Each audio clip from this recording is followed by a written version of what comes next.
নমস্কার বন্ধুরা, কেমন আছেন সবাই? আশা করি খুব ভালো আছেন। আমিও খুব ভালো আছি। রুহির রান্নাঘরে আপনাদের সবার স্বাগত। আজ আমি বানাবো রেস্টুরেন্ট স্টাইল পনির টিক্কা।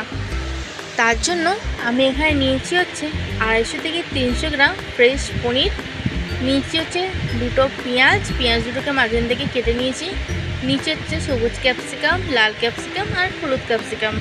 এরপর একটা বাটির মধ্যে দিয়ে দেবো হচ্ছে 2 চামচ সাদা তেল। দেওয়ার পর ওর মধ্যে দিয়ে দেবো হচ্ছে 1/2 চামচ বিট লবণ আর সামান্য পরিমাণ রেগুলার লবণ। দিয়ে ওর মধ্যে দিয়ে দেবো 1 চামচ গুঁড়ো লঙ্কা, 1 চামচ কাশ্মীরি লঙ্কার গুঁড়ো, 1/2 চামচ জিরে গুঁড়ো, 1/2 চামচ ধনে গুঁড়ো, 1 চামচ হলুদ গুঁড়ো আর দেবো হচ্ছে একটু কসুরি মেথি। দিয়ে ভালো করে জিনিসটাকে তেলের সাথে মিশিয়ে নেব।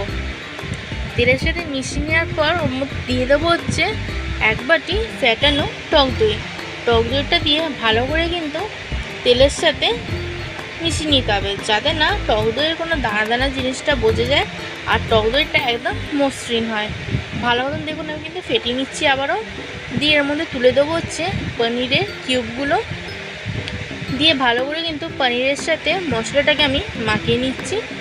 মাখিয়ে নেওয়ার পর ওর মধ্যে দিয়ে দেবো হচ্ছে কেটে রাখা ক্যাপসিকাম আর পেঁয়াজটা। দিয়ে ভালো করে আবারও মাখিয়ে নিয়ে 20 থেকে 25 মিনিট আমি এটাকে রেস্টে রেখে দেবো।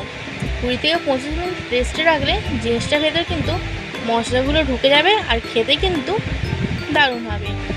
এরপর এটাকে রেস্টে রাখার পর আমি কিন্তু ওদিকে একটা থালার মধ্যে 5-6টা কাঠি ভিজিয়ে রেখে দিয়েছি। কাঠিগুলো কিন্তু আগে থেকে ভিজিয়ে রাখতে হবে। আপনি যদি কাঠি না ভিজিয়ে এমনি যদি গরম তেলের মধ্যে কাঠিগুলো দিয়ে দেন তাহলে কিন্তু জিনিসটা পুড়ে যাবে।